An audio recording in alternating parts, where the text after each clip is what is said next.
প্রিয় দর্শক, স্বাগত জানাচ্ছি সুরমা টিভি 24 এর নিয়মিত আয়োজন আজকের শীর্ষ সংবাদে। আমি হাবিবুর রহমান। শুরুতেই জানিয়ে দিচ্ছি আজকের দেশের শীর্ষ সংবাদগুলি। ময়মনসিংহের বালুকায় কারখানা শ্রমিক দীপচন্দ্র দাস হত্যাকাণ্ডে গভীর শোক প্রকাশ করেছে প্রধান উপদেষ্টার কার্যালয়। একই সঙ্গে নিহতের পরিবারের প্রতি সমবেদনা জানিয়েছে অন্তর্বর্তী সরকার। দীর্ঘ 17 বছর পর যুক্তরাজ্য থেকে নিজ মাতৃভূমিতে ফিরছেন বিএনপির ভারপ্রাপ্ত চেয়ারম্যান তারেক রহমান। তার এই ঐতিহাসিক প্রত্যাবর্তনকে ঘিরে সব প্রস্তুতি সম্পন্ন করেছে দল। আসন্ন জাতীয় সংসদ নির্বাচনকে সামনে রেখে ময়মনসিংহের বালুকায় হিন্দু যুবক দীপু দাসকে হত্যার ঘটনার কথা উল্লেখ করে মাঠ প্রশাসন ও পুলিশকে সতর্ক করেছেন প্রধান নির্বাচন কমিশনার এম নাসির উদ্দিন। দেশের বর্তমান সময়কে একটি ভয়াবহ ট্রানজিশন পিরিয়ড বা রূপান্তরকাল হিসেবে অভিহিত করেছেন বিএনপির মহাসচিব মির্জা ফখরুল ইসলাম আলমগীর।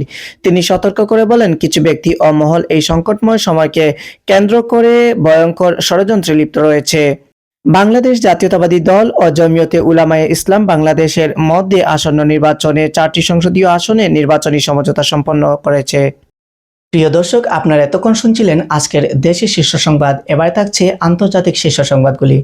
ভারতের রাজধানী দিল্লিতে বাংলাদেশ হাই কমিশনের সামনে বিক্ষোভ করছে বিশ্ব হিন্দু পরিষদ ও বজরং দল। গত সপ্তাহে বাংলাদেশের ময়মনসিংহে গণপিটুনিতে দীপু দাস চন্দ্র নামে এক ব্যক্তিকে হত্যার প্রতিবাদে এই বিক্ষোভ করা হচ্ছে বলে জানিয়েছে দেশটির সংবাদ মাধ্যম এনডিটিভি। মার্কিন প্রেসিডেন্ট ডোনাল্ড ট্রাম্প গ্রিনল্যান্ডের জন্য একজন বিশেষ দূত নিয়োগ দিয়েছেন। এতে ডেনমার্কের সঙ্গে দেশটির নতুন করে বিরোধের সূত্রপাত হয়েছে। তিনি এই সুবিশাল আর্কটিক দ্বীপটিকে হিসেবে যুক্তরাষ্ট্রের সঙ্গে সংযুক্ত করার কথাও বলেছেন। সৌদি আরবের মদিনার মসজিদে নববীর মুয়াজ্জিন শেখ ফয়সাল নোমান আর নেই। ইন্না লিল্লাহি ওয়া ইন্না ইলাইহি রাজিউন।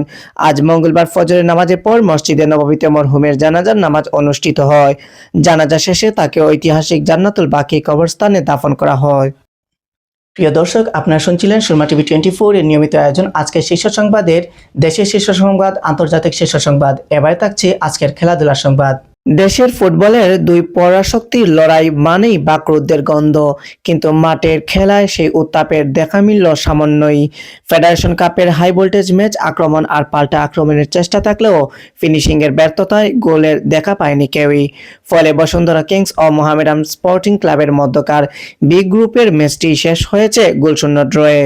বিপিএল এর মানচিত্রে এবার নতুন পরিচয়ে হাজির হচ্ছেন 4 দেশের প্রতিনিধিরা। দলটির নতুন নাম সিলেট টাইটান্স। বদলেছে মালিকানা ও ক্রিকেটারদের নিয়ে কাজ করা প্রতিষ্ঠান ক্রিকেট উদ সামির হাত ধরে নতুন স্বপ্ন বুনছে সিলেট। কিন্তু প্রশ্ন হলো, কেমন হলো টাইটান্সের স্কোয়াড? শক্তি আর দুর্বলতার সমীকরণ মিলিয়ে শিরোপার দৌড়ে তাদের অবস্থান ঠিক কোথায়? প্রিয় দর্শক, আপনারা শুনছিলেন সুরমা টিভি 24 এর নিয়মিত আয়োজন আজকের শীর্ষ সংবাদ। এতক্ষণ ধরে আপনাদের সাথে আমি ছিলাম হাবিবুর রহমান। সুরমা টিভি 24 এর পরবর্তী সংবাদ দেখার আমন্ত্রণ জানিয়ে আজকে এখানেই বিদায় নিচ্ছি। আল্লাহ হাফেজ।